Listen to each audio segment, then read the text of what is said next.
Game of the night, Vikings, Bears, Monday Night Football at the Midway. Kirk Cousins, worst record in Monday Night history, 0-9 as a starter. Here we go, first quarter, 2nd and 10 were scoreless. Nick Foles back to throw and not well.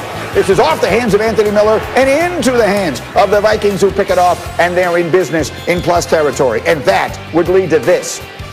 Cousins, Adam Thielen had 4 catches on the night, 2 of them for touchdowns. This is his first against the Bears in 6 years. And the Vikes, after the 7-0 lead on a one-handed grab in the end zone by Thielen.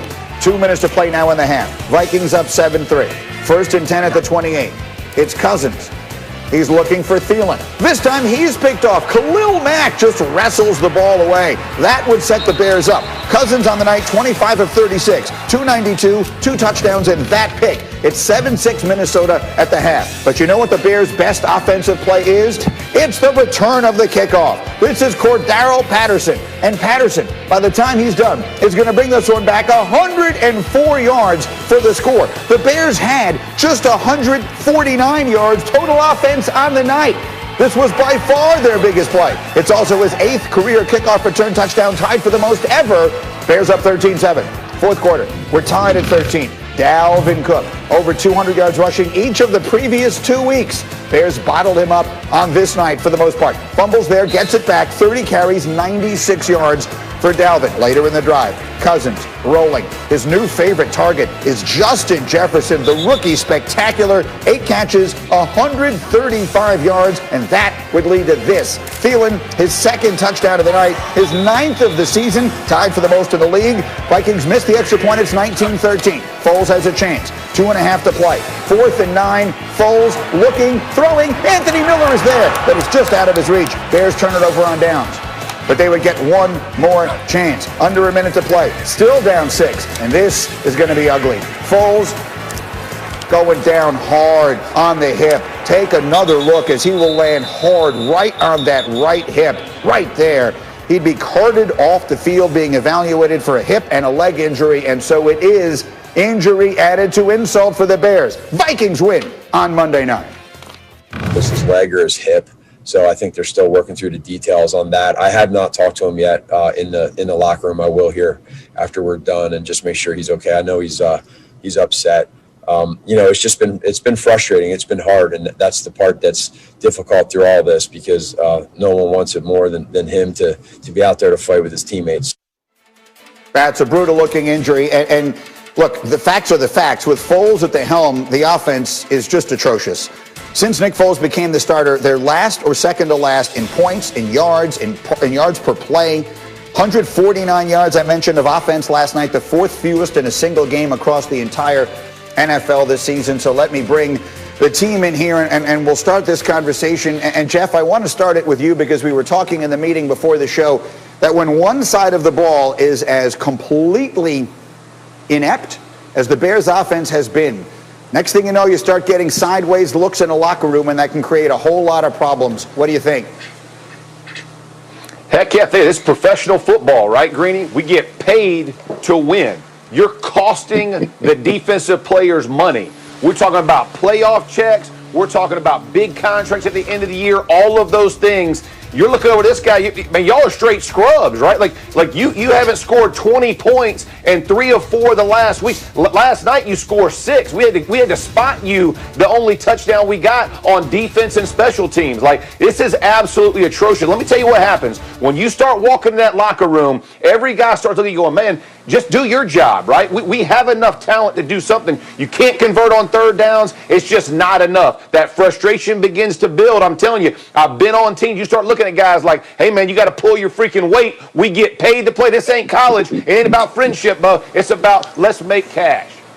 Marcus, you are on that defensive side of it. Have you ever seen that? What would you imagine that locker room feels right now for a defense that is championship caliber? The Bears are that good on one side of the ball and that bad on the other.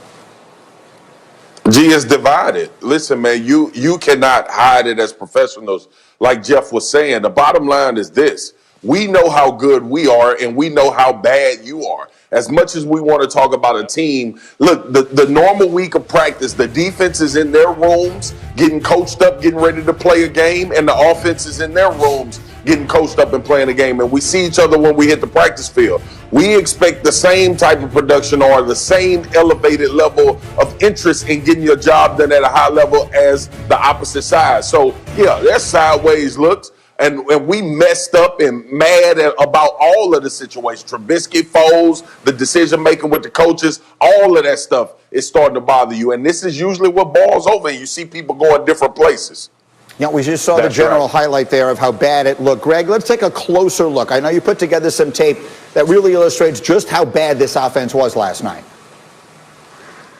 Yeah, the fact that this team was 5-1 at one point is quite literally a modern-day miracle. But if I'm going to put the silver lining on it, I can really boil it down to execution, because there were opportunities last night in the passing game in which the coaches were able to get guys open. Here's Foles looking left. Middle linebacker's going left. He's got a window. The middle of the field is open. Drive it. Instead, Foles double clutches.